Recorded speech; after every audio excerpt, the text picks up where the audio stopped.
हर हर महादेव, जय माता की। मित्रों, बहुत सारे ऐसे लोग हैं और जिनकी घर की एनर्जी चेक हम कर रहे हैं तो उसमें भी उनका पता लग रहा है कि वास्तविकता में घर किसी गलत एनर्जी से प्रभावित है। बहुत ज़्यादा है, कहीं ज़्यादा है तो कहीं कम है। मगर बहुत सारे घर ऐसे भी होते हैं कि जिनको उसके परिवार के लोग उस एनर्जी को पूरे तरीके से एहसास करते हैं। बहुत सारे लोगों की हमारे पास में ये आती है और जब नकारात्मक ऊर्जा बहुत ज़्यादा घर के अंदर फैल जाती है तो फिर ऐसा ही होने लगता है अक्सर करके।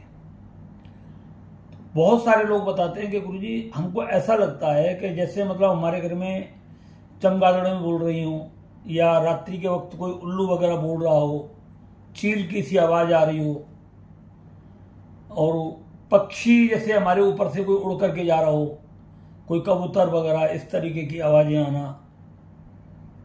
और कई बार ऐसी आवाज़ आना कि जैसे कोई बहुत तेजी से सांस ले रहा हो हमारे घर के अंदर। ये सब हमें एहसास होता है। और कुछ लोग ऐसा बताते हैं कि हमें हमारे घर के लोगों के साथ जो भी नकारात्मक ऊर्जा है वो साथ खड़ी हुई हमने देखी है। जैसे कोई लेडीज अगर रसोई में काम कर रही है और उसका पति कहीं बाहर बैठा हुआ है आंगन में इधर उधर, तो वो कहता है कि बिल्कुल हमको साफ दिखता है कि इसके साथ कोई दूसरी औरत भी यहाँ पर खड़ी हुई है, या कोई दूसरा पुरुष इसके साथ खड़ा हुआ है। और जब हम उसके नज़दीक जाते तो हमें कोई नहीं दिखाई देता, मगर जब हम दूर होते तो वो दिखता है। इसी तरीके से हमारे बच्चों के साथ हमें दिखता है।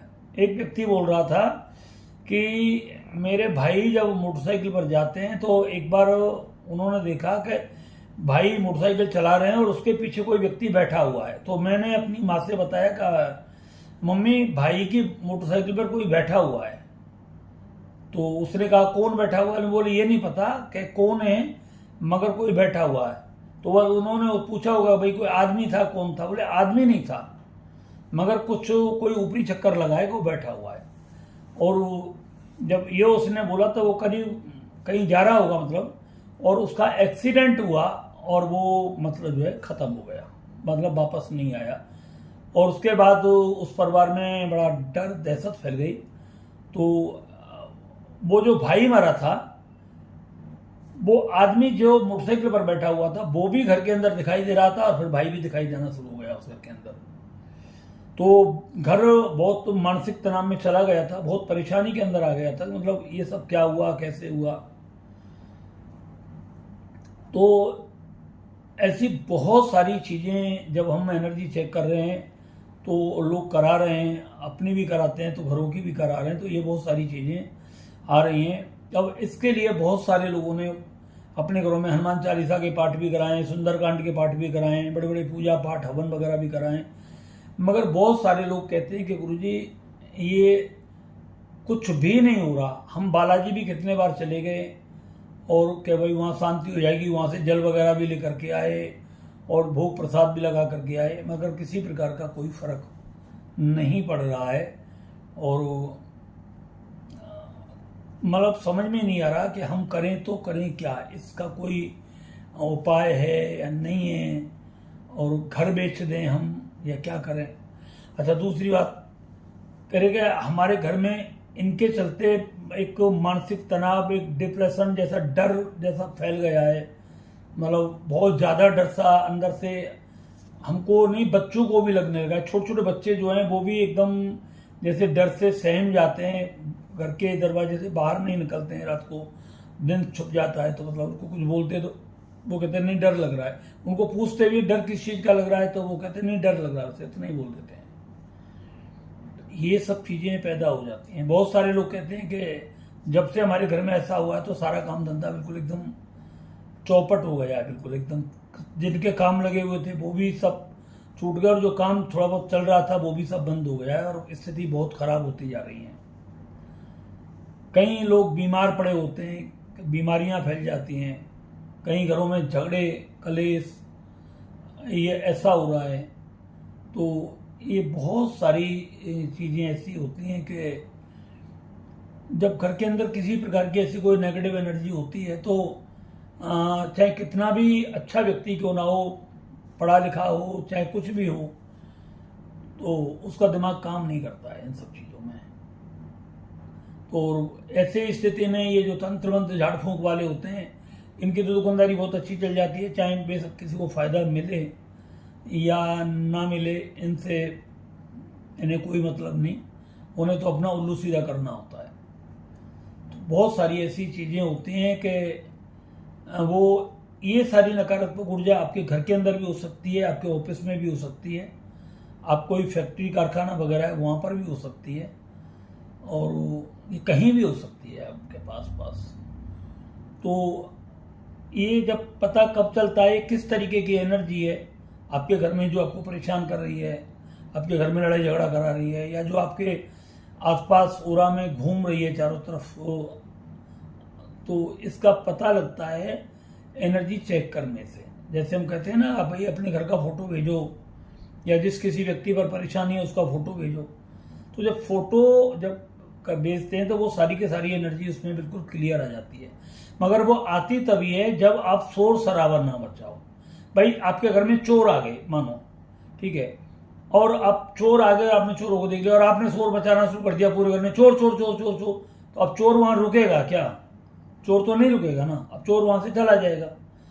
अब फिर वहां आदमी घर में आए तो बाप से क्या कहेंगे, वैसे ही शोर मचा रहा, चोर कहाँ है? चोर तो है ही नहीं। तो उसका क्या तरीका है कि समझदारी यही होती है कि चोरों को पता भी ना लगे और पड़ोसियों को पता लग जाए। वो तरीका होता है किस तरीके का, जैसे आप फ़ोन से कॉल करो किसी तरीके से, तो इसी तरीके से जब आपको घर की अपने की एनर्जी चेक करानी होती है तो आपको ये शोर नहीं मचाना होता है कि हमारे घर में कोई भूत प्रेत है, जादू टोने। आपको गली मोहल्ले पड़ोस में, यानी मैं एक बात कहता हूँ आपको, अगर आपके घर में पर्टिकुलर किसी एक व्यक्ति को भी अगर पता है ना कि हमारे घर में कुछ ऐसा चल रहा है, उसको एहसास हो रहा है किसी तरीके से, तो केवल वो व्यक्ति भी घर में किसी को ना बताए, केवल अपने घर की फोटो खींच करके और वो उसकी एनर्जी चेक करा ले, तो उससे ये पता लग जाएगा कि घर में ये है क्या चीज़, मतलब किस तरीके की चीज़ है जो परेशान कर रही है। तो वो बिल्कुल 100% आपको पता लग जाएगा कोई भूत प्रेत है क्या, और कोई मुसीबत डाली हुई है, या उसका कारण क्या है, क्यों उसको किया गया है, तो ये सारा का सारा उसका पता लग जाएगा। फिर उसके बाद उसका उपाय भी 100% आपको बता ही दिया जाता है कि भाई आपको करना क्या है। तो उसमें बेनिफिट ये होता है आपको कि आप जो फालतू फंड के जो लुटेरे बैठे हुए, जो तंत्र मंत्र करने वाले होते हैं साले, इनसे आप बचे रहते हो।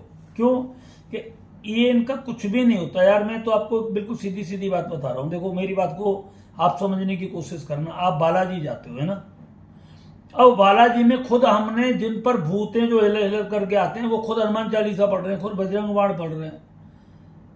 अब तुम अंदाजा लगाओ, जहां भूत हनुमान चालीसा पढ़ रहा हो, जहां बजरंग बाण पढ़ रहा हो, संकट मोचन जिस व्यक्ति पे भूत है वो पढ़ रहा हो, अब उसे कौन भगाए? वहां पे 20 साल से बालाजी में पड़े हुए हैं, 25 साल से पड़े हुए हैं, तो फिर मतलब क्या भूत बलवाने या बालाजी बलवाने वहां पर? या तो ये समझो भाई वो हनुमान जी उन पर कृपा कर रहे हैं, वो हनुमान जी का हनुमान चालीसा पढ़ रहे हैं, बजरंग बाण पढ़ रहे हैं, तो मतलब जो ऊपर तो बजरंग बली की खुद कृपा है, बजरंग बली खुद ही नहीं, उन्हें भगवान के भूत भी भक्त हो गए हनुमान जी के, तो इसलिए वो उन्हें नहीं छुड़ा रहे। तो ऐसा इन सब चीज़ों में आप दिमाग को मत लाइए कि हनुमान जी से और उनसे मतलब ये है। ऐसा बहुत सारी आपके साथ भी हो रहा होगा, मैं कि पूजा पाठ कराने के बाद भी ये सब चीज़ें नहीं जा रही, मगर बात समझने की कोशिश करो कि वो एनर्जी किस तरीके की, किस प्रकार की एनर्जी है जो आपके घर में पड़ी हुई है, और जब तक वो समझ में नहीं आएगी तब तक उसका कोई भी उपचार नहीं होगा। आप यो धूर में टोल कितना भी मारते रहो, कुछ भी करते रहो, उससे कोई मतलब नहीं है। आप कितनी भी पूजा कराओ, कितने भी पाठ कराओ, हम फिर भी वही कहेंगे कि जो जांच में आता है, रिपोर्ट में जो आता है आपकी में, वो फिर उसका दवाई भी मिल जाती है तो रोग ठीक हो जाता है। इसी तरीके से जब एनर्जी जब चेक होती है आपके घर की, आपके ऑफिस की, आपकी, तो उसमें वो सारी चीज़ें क्लियर आती हैं, तो फिर उसके बाद फिर पता लग ही जाता है कि भाई इसका समाधान क्या है, कौन सी पूजा करनी चाहिए, कौन सी नहीं करनी चाहिए, किस पूजा से इसका निवारण हो सकता है, क्या कारण है, आया क्यों है, ये स्वयं अपनी मर्जी से आया है या कोई जमीन के अंदर ही कोई ऐसा पीर फकीर का कोई थान बान हो, या किसी पीर मजार की कोई मिट्टी ला करके आपके घर में किसी ने डाल दी हो, रख दिया हो, तो उसका कहीं प्रभाव है, या कोई शमशानिक क्रिया है, या कोई शायद वायरी क्रिया की हुई है, तो ये सब सारी चीज़ें उस एनर्जी से बिल्कुल क्लियर पता लग जाती हैं। तो उसमें फिर जो चीज़ जो भी निकलती है आपकी, उससे वो 100% पूरे के पूरा मतलब शरीर एक तरीके से वहाँ से क्लियर हो जाता है। मैं अब आपको दूसरी बात बता दूँ, ये जितनी भी नकारात्मक ऊर्जाएं होती हैं घर पर तो वो होती हैं, मगर उनका सबका प्रभाव आपके ऊपर पड़ता है, आपकी एनर्जी पर पड़ता है, आपके दिमाग पर पड़ता है, आपके स्वास्थ्य पर पड़ता है। और वो आए इसलिए होते हैं, डाला इसलिए जाता है कि घर के व्यक्तियों पर कोई चीज घर के अंदर है, आपने घर के अंदर खुशबूदार अगरबत्ती जलाई, पूरे घर में अगरबत्ती, खुशबू तो आपको आई ना, घर को तो नहीं आई ना, घर उससे प्रभावित है, आप प्रभावित हो। आपको प्रभावित करने के लिए घर के अंदर तंत्र किया जाता है, व्यक्ति की मनोदशा को बिगाड़ने के लिए, व्यक्ति की मनोस्थिति को बिगाड़ने के लिए ही घर के अंदर, ऑफिस के अंदर तंत्र मंत्र प्रयोग किया जाता है। आपके ऑफिस के अंदर गया है तो ऑफिस की एनर्जी को डिसबैलेंस किया जाए, उसके बैलेंस को बिगाड़ा जाए, जिससे ऑफिस आपका खत्म हो जाए। फिर आपके एनर्जी में वो आए तो आपका भी मन ऑफिस से हट जाए, आपका भी मन ना करे। तो इस तरीके से घर के अंदर ये सब सारी चीजें पैदा की जाती हैं, ऐसे नहीं। तो ये जब चीज घर के अंदर जाएगी तो फिर उसका उपचार जो है वो घर के अंदर किया जाएगा और प्रभाव उसका आपके ऊपर पड़ेगा। जैसे कि अगरबत्ती जलाई तो खुशबू आपको आई, तो पूजा कराई उस घर के अंदर, तो पूजा का प्रभाव फिर आपके ऊपर पड़ेगा। मगर कब पड़ेगा? जब उसका सही मायने में सटीक पूरे तरीके से पता लग जाएगा, और अन्यथा उसके बाद तो फिर कुछ भी करते रहो। और रही बात तो कि भाई इनकी पूजा कोई बहुत ज़्यादा लंबी थोड़ी महंगी होती है, तो ऐसा कुछ भी नहीं होता। 100-200-500 रुपये की कोई एक नॉर्मली सामग्री आती है, बस आप उसको कर लिया करो। और थोड़ा सा कोई पूजा का जो मंत्र वगैरह बताए, मंत्र में बहुत बड़ी ताकत होती है, इस चीज को ध्यान रख लेना। मंत्र ऐसे ही काम करता है कि जैसे किसी कोई व्यक्ति गाली बर्दाश्त नहीं कर सकता और उसको गाली दे दी जाए तो मरने मारने पर उतार आता है। इसी तरीके से मंत्र की शक्ति है कि जब मंत्र का इस्तेमाल किया जाता है पूरी तरीके से, तो वो उनके सामने वो शक्तियां टिक नहीं पाती, यानी उनको वो सब चीज बर्दाश्त नहीं हो पाती है। तो इसी तरीके से कुछ मंत्र होते हैं, कुछ सामग्रियां होती हैं, जब उनकी एनर्जी पूरे तरीके से वहां पर मिक्स होती है तो वो फिर आपके ओरा में जाकर के आपके ओरा को शुद्ध करती है। आपकी एनर्जी लेवल इतना बढ़ जाता है, फिर आपका एनर्जी लेवल जब उतना बढ़ेगा तो फिर वहां पर वो शक्तियां ऑटोमेटिक वहां से समाप्त हो जाती हैं। आपके द्वारा ही घर का शुद्धिकरण होता है, इस चीज को हमेशा ध्यान रखना। घर के अंदर कुछ नहीं, आपके अंदर जो नेगेटिव एनर्जी चली गई है, आपके अंदर से नेगेटिव एनर्जी जब खत्म होगी तो घर के अंदर से, भाई सपोज मानो आपके घर में कोई चूहा मर गया, अब आप वहां 50 धूपबत्ती जला दो, अगरबत्ती जला दो, तो चूहे की खुशबू दब तो सकती है, मगर अगरबत्ती बुझने के बाद वो फिर बरकरार आएगी। मगर आपने वहां से उस चूहे को निकाल करके बाहर फेंक दिया, उस जगह को धो दिया, साफ कर दिया और पंखा चला दो, तो अगरबत्ती जलाने की जरूरत नहीं है। वो 10-20 मिनट के बाद वो अपने आप बदबू सारी बाहर निकल जाएगी। क्यों? कि आपने उस चूहे को निकाल करके वहां से बाहर फेंक दिया। अब चूहा भी मरा पड़ा है और अगरबत्ती भी जला रहे हो तो फिर तो कोई फायदा नहीं। आप वहां पूजा पाठ भी कर रहे हो, मगर पूजा पाठ का आपको तरीका ही नहीं पता, करना क्या है, कैसे करना है, तो वही तो तरीका है ना। तो पैसा भी लग रहा है, उसका बेनिफिट भी नहीं मिल रहा आपको। तो पहले जानिए, फिर उसके बाद उस काम को करिए, निश्चित रूप से आपको लाभ मिलेगा। अगर आपके घर में कुछ ऐसा लगता है, कोई नेगेटिव एनर्जी है, या आपके ऊपर कोई नेगेटिव एनर्जी है, या आपको ऐसा कोई लगता है कि तंत्र मंत्र हमारे ऊपर है, या जिसके कारण हमारे परिवार में अशांति फैल रही है, लड़ाई झगड़ा हो रहा है, कलेश मारदाड़ हो रही है, या परिवार में कोई व्यक्ति बहुत ज़्यादा बीमार रहता है, या परिवार के सभी लोग बीमार रहते हैं, या काम धंधा नहीं चल रहा, या विशेष व्यक्ति पर कोई प्रभाव ऐसा पड़ रहा है, तो साथ साथ उस व्यक्ति की भी एनर्जी चेक करानी आपको बहुत जरूरी होती है। क्यों? कि इंसान से बड़ी कोई चीज़ नहीं होती। अगर इंसान है तो घर मकान बिजनेस व्यापार सब है, और जब आदमी नहीं है तो फिर आपके पास कुछ भी नहीं है, सीधी सी बात है। क्यों? कि धन दौलत केवल आदमी के माध्यम से ही पैदा होती है, और आदमी ही इसका उपयोग कर सकता है।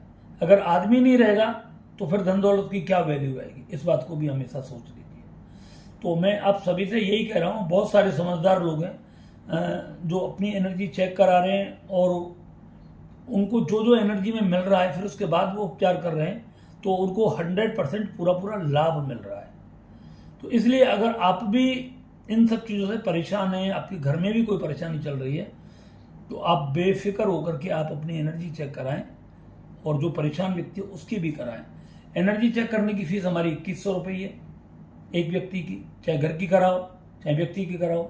एक व्यक्ति की 2100 रुपये, घर की और व्यक्ति की कराओगे तो 4200 रुपये पर पर्सन, एक 2100 रुपये। तो ये है, मगर ये 2100 रुपये आपकी लाइफ चेंज कर सकते हैं, आपका भविष्य बदल सकते हैं, ये 100% मैं आपको बता रहा हूँ। तो ज़्यादा परेशानी से जूझें, बेटर है कि आप उससे बचे रहें, अपने परिवार को बचाए रखें, मुसीबतों से बचें और अपने परिवार को भी बचाएं। यही आपके लिए एक बेटर समाधान है। बाकी आप अपनी बुद्धि जितना लगा सकते हैं लगाएं, हमारे पर कोई फर्क नहीं पड़ता। मगर इतना है कि जब भी कोई अनहोनी घटना आपके घर में घट गई, आपको बहुत बड़ी कीमत चुकानी पड़ सकती है उसकी, और परिवार में बहुत कुछ नुकसान हो सकता है। अगर आप बचाना चाहें तो आप बचा सकते हैं। हर हर महादेव, जय माता।